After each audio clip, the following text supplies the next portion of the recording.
Welcome to Timberland Farms. My name's Anthony and behind me is my 1968 Case 580 CK Construction King backhoe.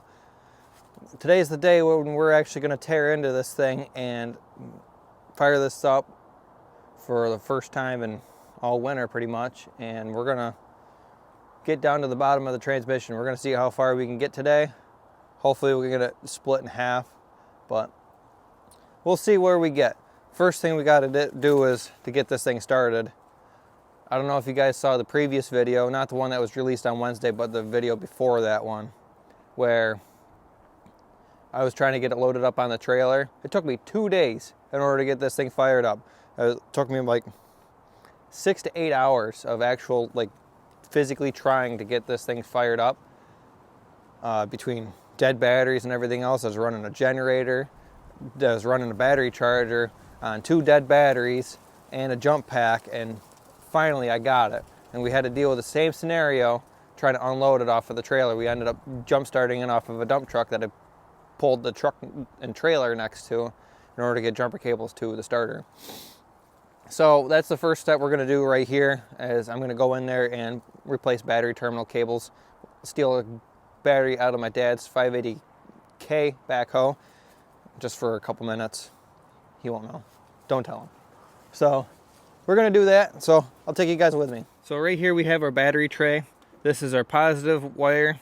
I think part of the problem here was a loose connection. As you can see, it's full of corrosion and everything. There's corrosion on that. It was improperly connected. It just pulled off. And then this is our negative ground strap. So I'm going to replace that negative ground strap with a new ground I found. Here's a new ground. It's got good ends on both sides.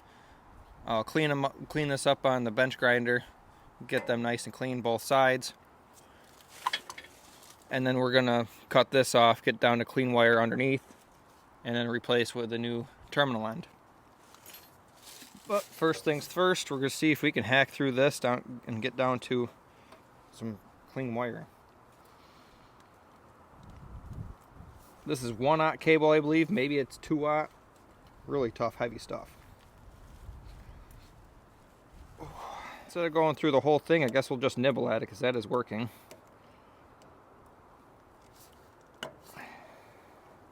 And there we go. I think we're down to clean wire. So we gotta strip that insulation off. Our handy dandy Leatherman.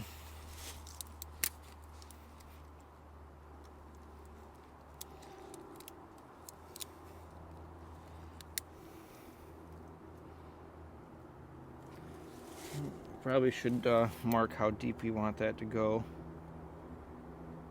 Right about there.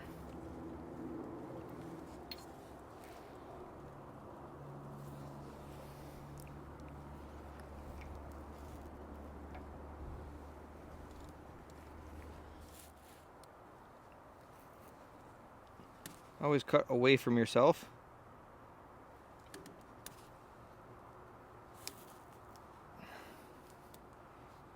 Just like that. We're down to some somewhat clean wire. It's not the most pretty. It does have some purpling going on to it, but that should be clean enough. And then we could stick our end on there. And then we have this handy dandy gadget which crimps the wire for you. We got a good hard surface here to whack on, right here on the loader mast frame. Stick this guy in there.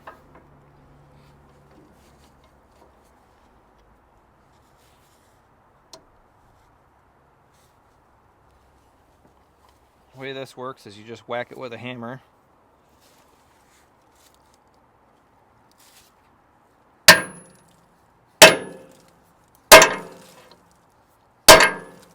And then now you have a secure connection. So that's all that took. We have some heat shrink tubing we'll put on there once we get this over to the shop. This will signify that this is the positive side. So I'm converting the backhoe from this style top post battery to a Group 31 semi-truck battery. The Group 31 batteries are way more common. I swapped over my second gen 24 valve Cummins diesel truck over to Group 31. And I definitely don't regret it. Trying to find batteries for that is so much easier and way cheaper. They have higher cranking capacities and everything else, and they're all uniform size. Every single one of them, between semi-trucks and construction equipment, everything. They're all universal. And it fits in this battery tray pretty well. Also, trying to find a 9/16 socket in my dad's garage right now, it's like trying to find the Ark of the Covenant. So, I got a wrench.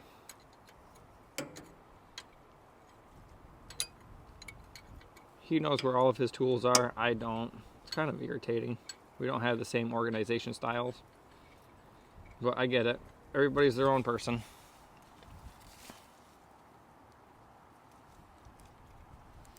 So I'll probably just go ahead and replace this bolt with a slightly longer one. You toss that to the side, as well as that. Alright, so I cleaned the ends off on both sides here. This side goes on the battery, this side goes on the tractor. Top and bottom. Got ourselves a new bolt, nice and shiny, with a big flat washer. Give it more surface area to engage on that surface. Help get it a little bit better connection, and then also added a lock washer on there. Now give it some space because the new bolt that I got here is taller than the old bolt. So while I'm in here, I'm going to clean up where this mounts as well. Obviously I don't need to clean up this one because this is a brand new connector. So that's nice and shiny. Got good surface. We'll give this a good scrub right where that bolt's going to go. But I think most of the current's going to be going through, passing through the threads and engaging on the threads inside this transmission block. And we're going to have to take this back out again to pull the transmission out, because this is attached to part of the transmission that we actually have to rebuild.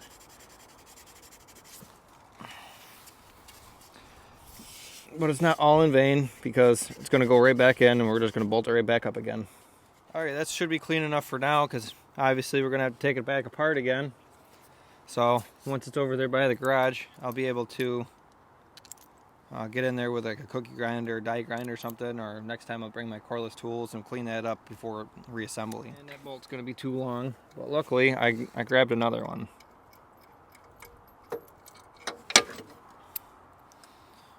Still going to be a new shiny bolt, just a little bit shorter. Pull that out, put the new one in.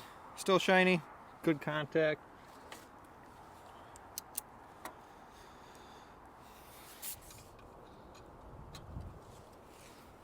Having a 6-sided boxed end wrench is nice, because you're less likely to strip out bolts or nuts, but not the same as a 12-point where you can just go from there to here. I got to go a 1/6 of a turn instead of just a 1/12 of a turn.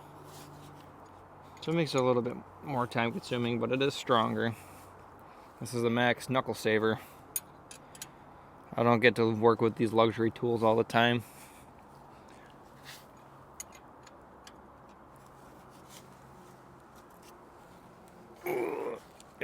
Give it the old double click.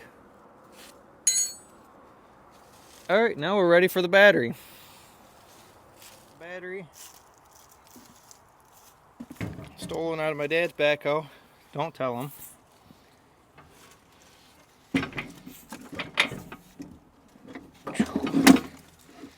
Boy, these things are heavy. It's almost like somebody filled them up with lead or something. Boy.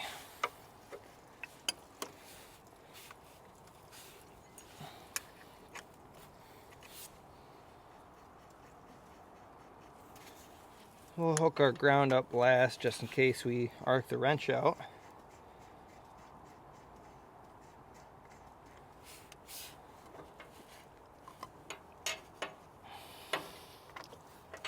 And I just painted the positive post so I didn't get confused, and of course I got my knuckles in it.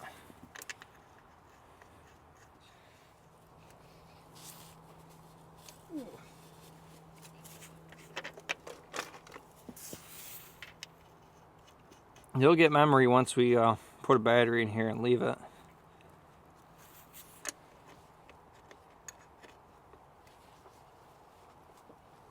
Just like that, no arcing, no sparking. I'm not sure if you remember from last time, but there's no key on this, so we're going to have to jump the solenoid on the starter with a wrench or something to start it. Leave all this stuff in here so then we can drop things like that. But we're carrying this over to the shop, so now we'll make the machine carry the tools for us instead of having to carry it by hand. Now moving on here, make sure the power steering is topped off. I forgot this needs a new cap. Yeah, that's low. Takes about 2 quarts, I think. This is hydraulic oil. It's used hydraulic oil. It's what this takes. Well, not the used aspect of it, but hydraulic oil is what the power steering system takes in these tractors. It's not brake fluid. But since this leaks is so bad, I figured used is good enough.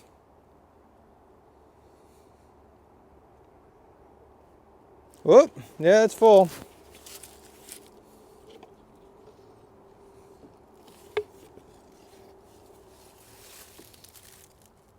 It definitely leaks more than that out of it on its own, so no harm, no foul, I guess, because it's just going to happen anyway. It's inevitable.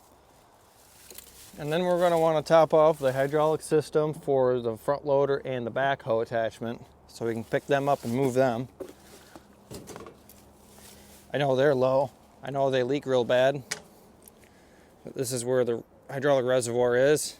It's the loader masts, both sides. If it's just a tractor, then it's the tractor with. If it's just a tractor with a front loader, it's just one mast. If it's a backhoe, it utilizes both masts.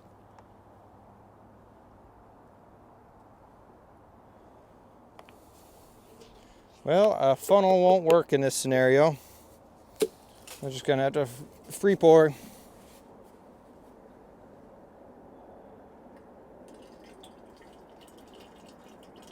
Hopefully about 3 gallons will be enough for us to get this operational and get it moving over there. It's just gonna leak it out anyway. Oh boy.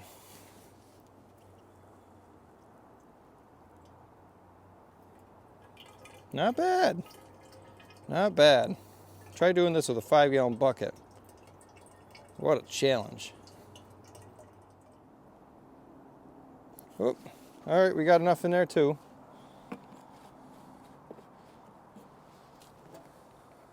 I'm sure all the cylinders are empty, so that's going to drain down quite a bit once we get the cylinders going, but that should be enough for us to get this to move over there and get it torn apart. Alrighty, now for the moment of truth. Give it a little bit of throttle. Let's put this thing in neutral. I'm glad I checked that.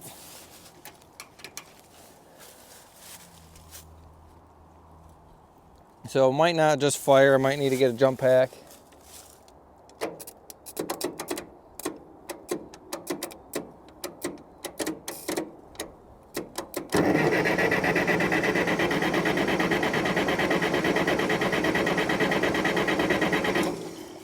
That spins over faster than it ever has. Those connections made a world of a difference. But I am pretty sure I have the fuel shut off on the injection pump, so I'll have to bounce over to the other side.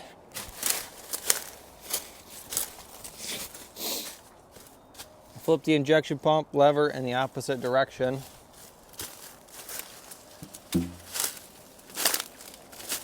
We'll try it again. I'm pretty sure that's why it won't start. There we go. It fires right up. It's like 40 degrees out today. It's supposed to get a little bit warmer, but alrighty.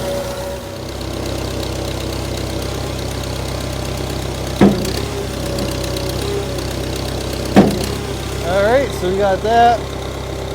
We got our outriggers.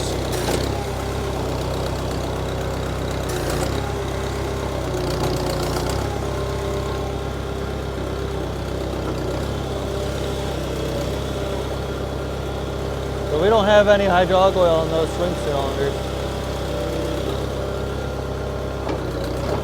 There we go, now we do.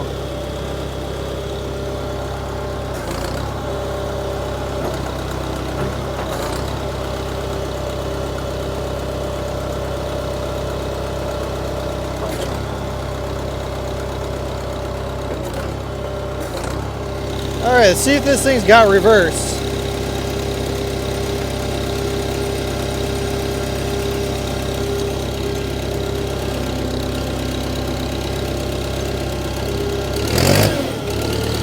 Oh, look at that! We're backing up. I can't believe it.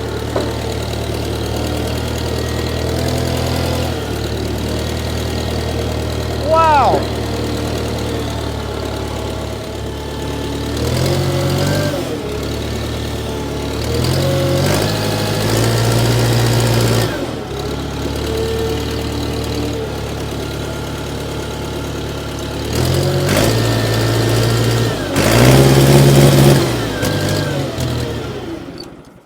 Well, I think we're out of fuel. Well, that kind of sucks. Let's go get some fuel. We'll put our loader down just to be safe.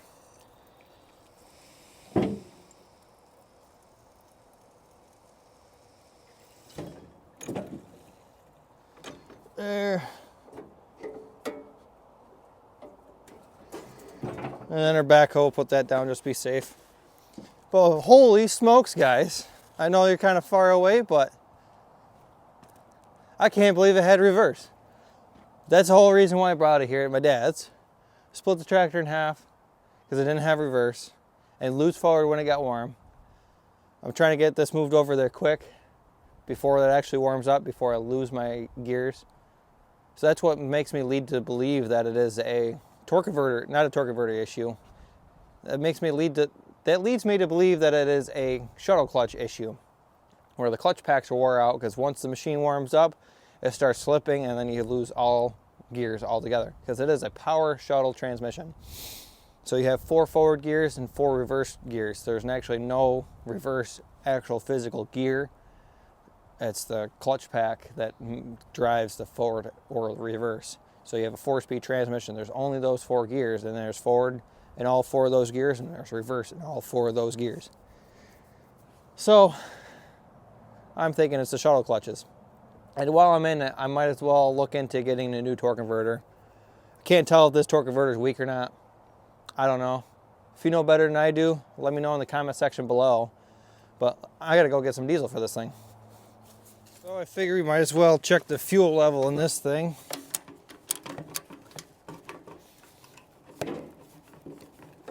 It's a real chore to get to the fuel tank on this because I don't have a fuel cap that fits this, and this has a return line, which is actually returning to tank. I see fuel coming out of there. Oh yeah, we're bone dry. Got a little spritz in the bottom and that's it. So got that parts machine. That parts machine's got a nice fuel tank on it with a bung in it for a fuel return, because this fuel tank's out of a gasoline tractor. And they don't have a return fuel system. They got a carburetor.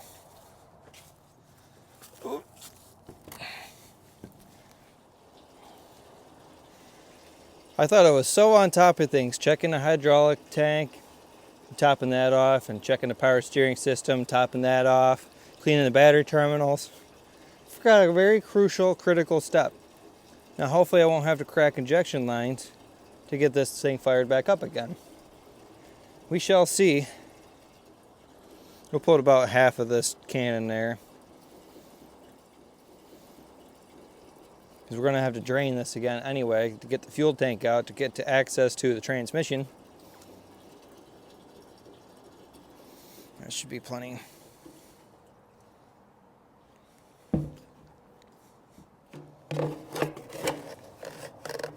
Maxwell House.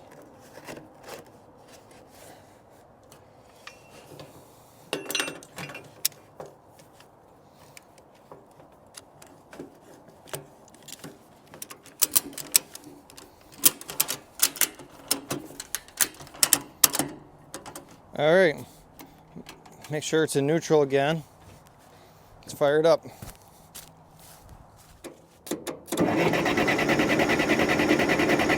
Come on, baby, start.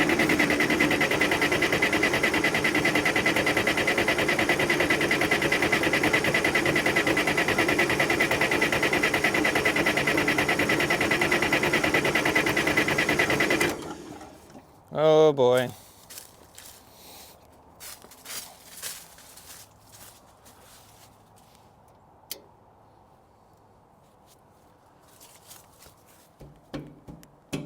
Give it a little bit more fuel.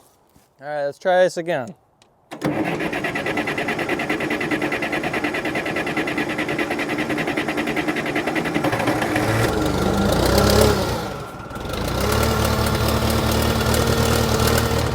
Great success.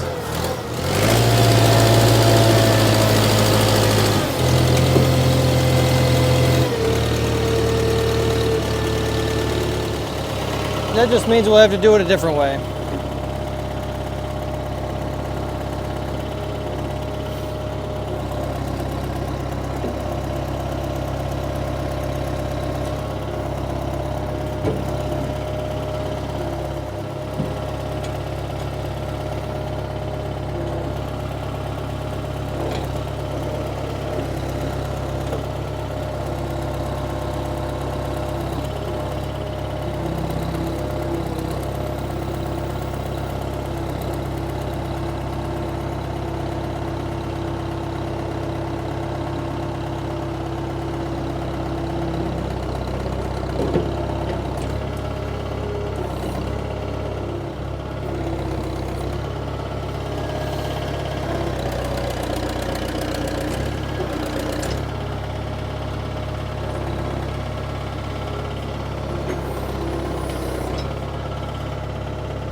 All right, great success.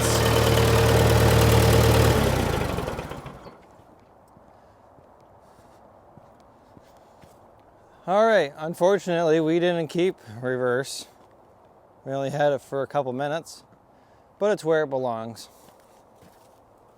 All right, so now we can start tearing into this thing now. It's close to the shop. We got air, we got electricity, we got the whole nine. You get this thing apart and get work done on it. All right, so here's the plan. We're gonna take the loader arms off. We're gonna take them off anyway.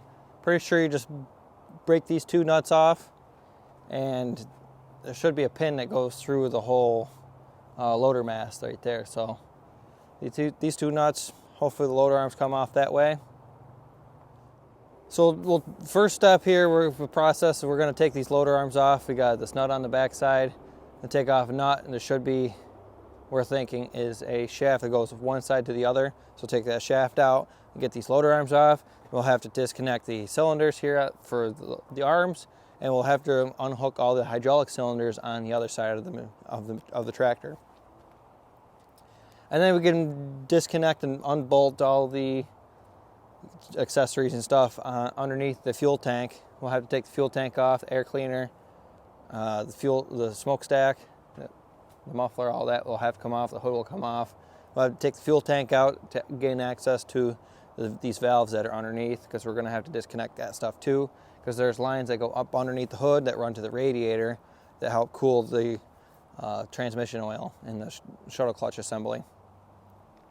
Then we can gain access to all that, unbolt bell housing, roll the backhoe engine and front axle forward to about where the front bucket's sitting, and then we'll be able to get a hold of the shuttle clutch pack, the whole transmission assembly itself. We'll pull that out with my dad's backhoe, and we'll set it off to the side and work on it right next to the machine, and then once that's all done, we'll put it back in the tractor, and hopefully it'll be all good to go.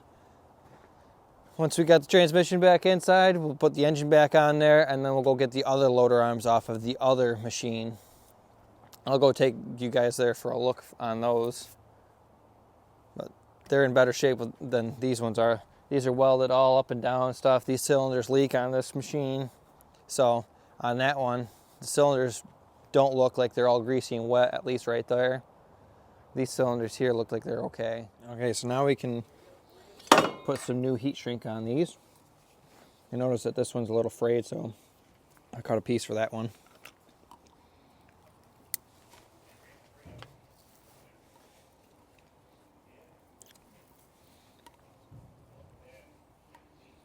Right about there, I would think. Oh boy, what a challenge that's going to be. All right, we got that in place.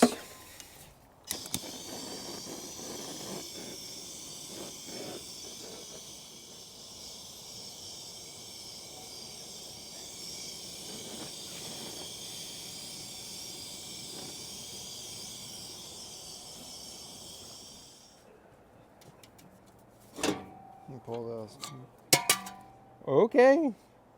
Well, that wasn't attached. Auto delete, I guess. Pull the radiator cap off. And then the hood should just pull right off, I think. Could go on the other side.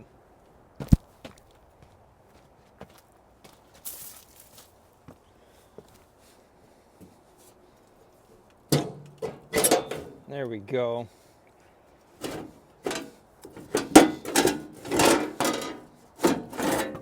Ta-da! And we have engine. So these hydraulic lines going to the front, they got to get disconnected here.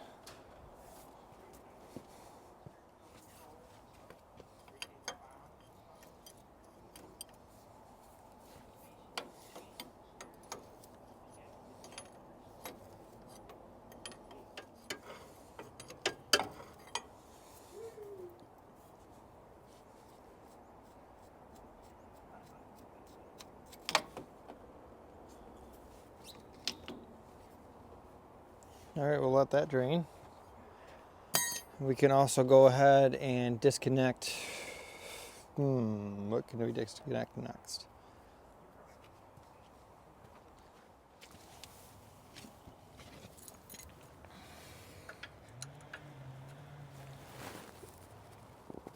Oh boy. I have to go get the cheater bar. So I figured I'd drain the hydraulic reservoir because I'm good enough at making messes. I don't need any help. Holy smokes.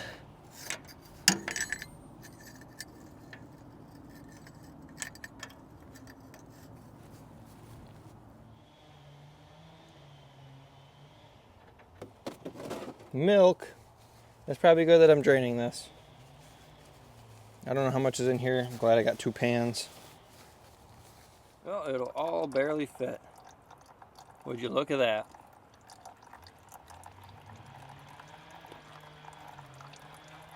All right, we can go ahead and disconnect our power steering lines next. I'm gonna label them. So this one's the inside.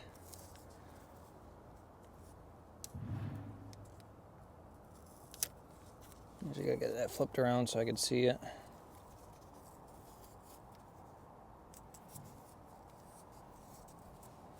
That one says inside.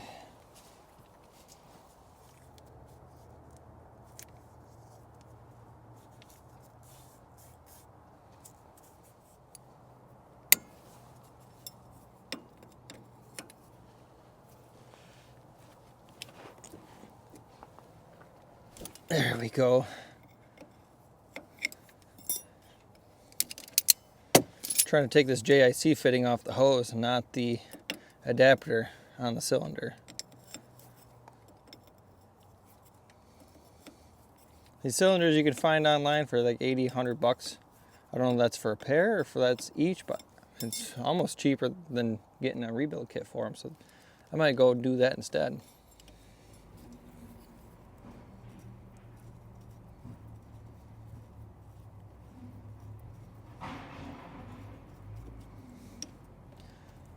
Okay, those are disconnected.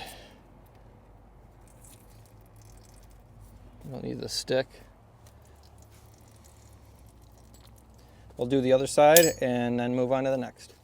All right, now we can go ahead and disconnect these two. I think they're 7/8. I'm just going to stick the wrench underneath them.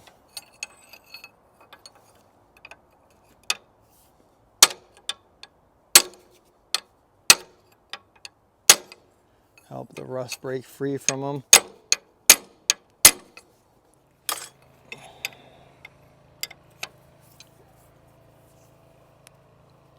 Holy cow. Oh.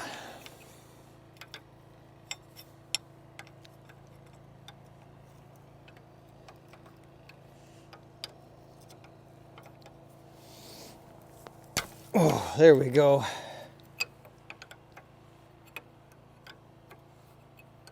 And then the other one.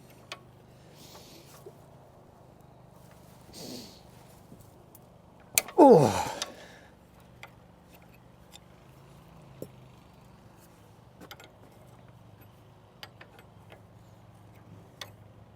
So then the next step I'm gonna do is this pin here. I already put a wrench here. I'm jammed up underneath this side. I'm gonna go on the other side and see if I can get that to budge. I mean, something's happening.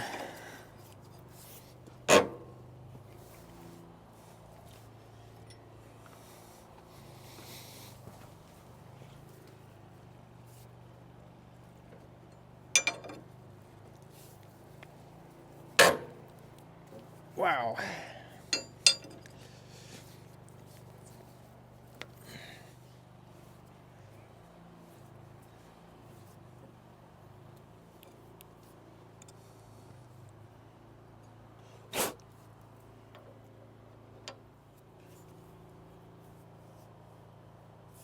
That seems flush.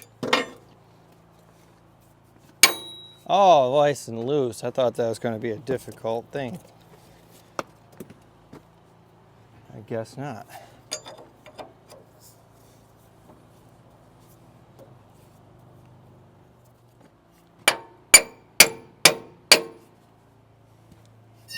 All right, so I'm going to leave that like that because I still have to disconnect these two hydraulic cylinders. And I've got to wait for the machine to get here, because this is going to be heavy. We want to have it rigged before we pull that pin all the way through.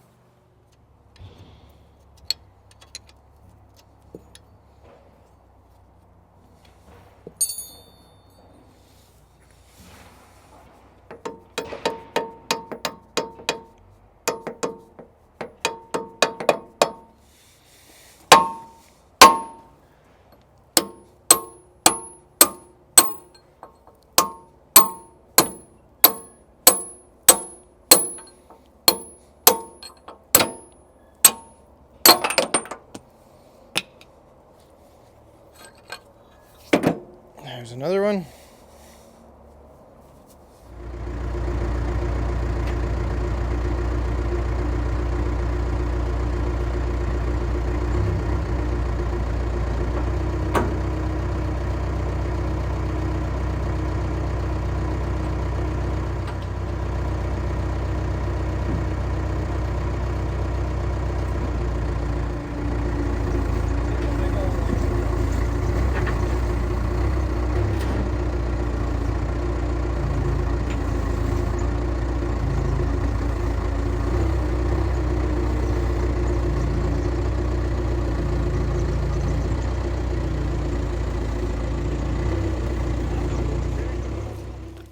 What are you doing, pickers? It's that time of the day. Your favorite time. Food. Because you're a bunch of tubbies. Gotta fatten you up so you can make good bacon for me. You good piggies, yeah.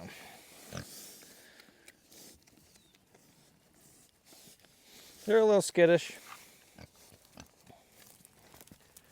Sometimes it's better to have them that way. Sometimes not. But that should conclude this weekend's video. I feel like I accomplished a lot.